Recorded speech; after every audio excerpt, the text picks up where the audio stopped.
Hi everybody, it is Nicole back here to do day 3 of auto mode, which is now a distant memory because that was actually 2 days ago. Yesterday was New Year's Day.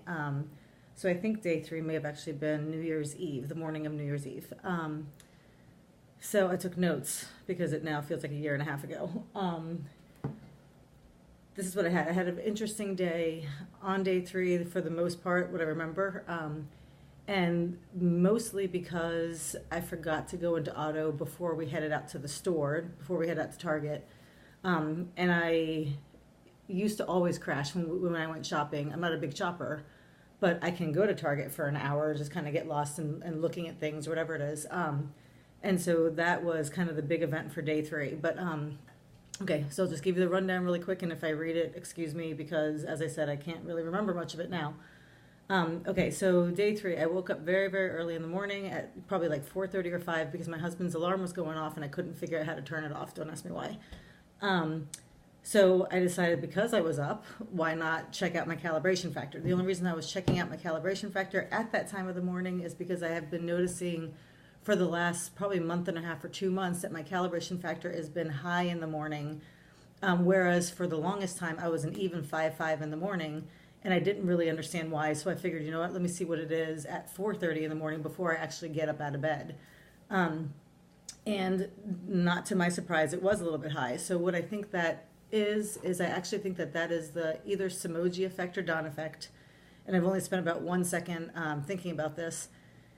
They are not the same thing. I always thought they were just different names for the same thing. They're not. I think the Samoji, if I'm even saying that correctly, I think that is it has to do with how much insulin you have on board overnight, and dawn effect is just that early morning rise.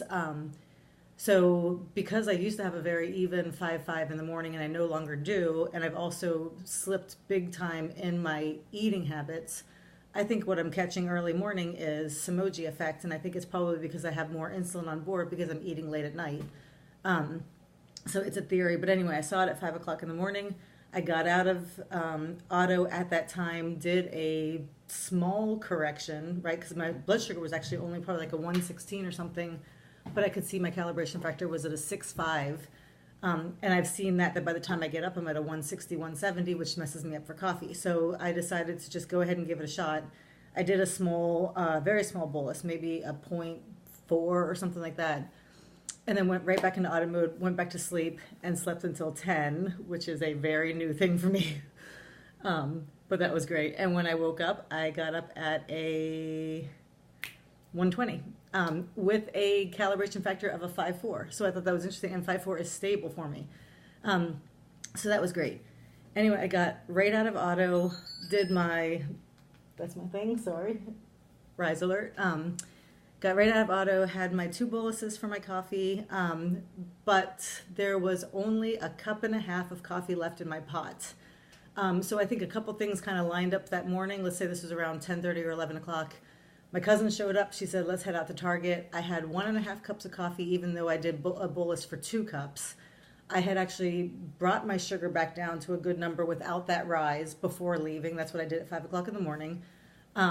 And then I headed out to Target and forgot my auto mode. I forgot to go back into auto mode.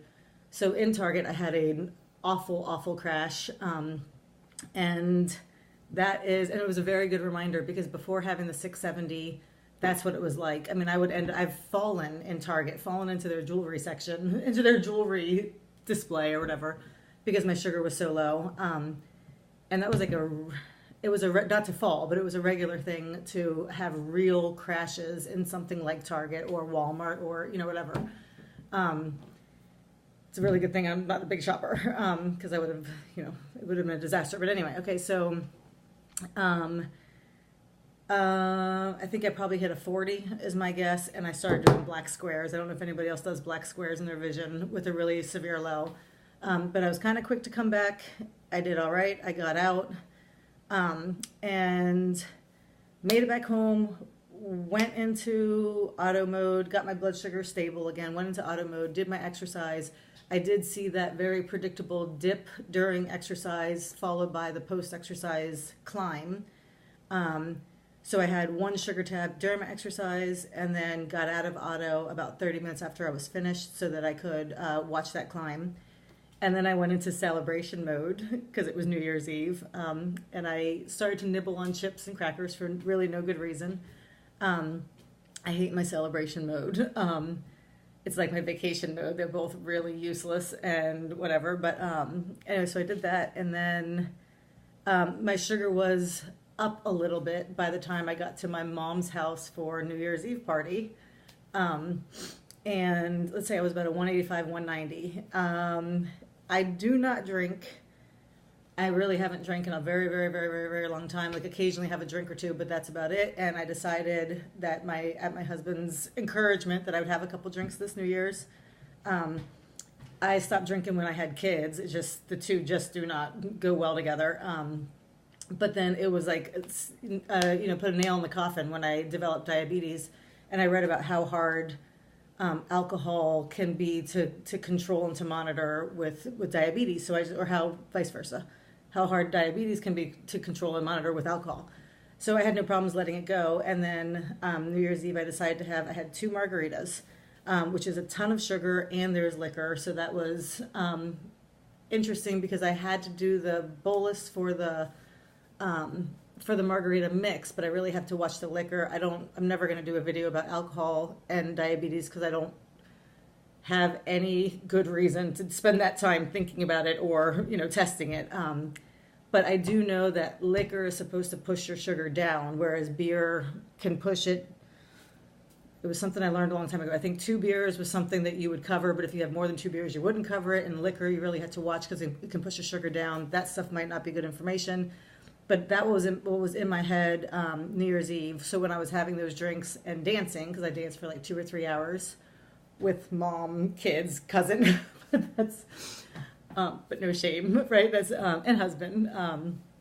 Anyway, so a couple hours into it, and my sugar was pushing down, down, down. I think that was probably from the dancing, and I was in auto, and I think that auto is how I was able to make it through New Year's Eve on 2 drinks and not very much food, like a little bit here and there, and a whole lot of dancing, which is my kind of party. But that was okay. So I said, no crash. So that was great. And I think that was basically it. I managed to get home. I nibbled on chips, which I didn't need, but that was about it. I went to bed at a good blood sugar. I got into auto mode, and I woke up hangover free, which is my way of doing it.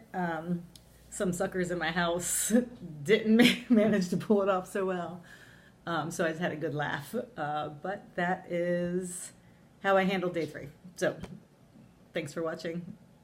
Bye.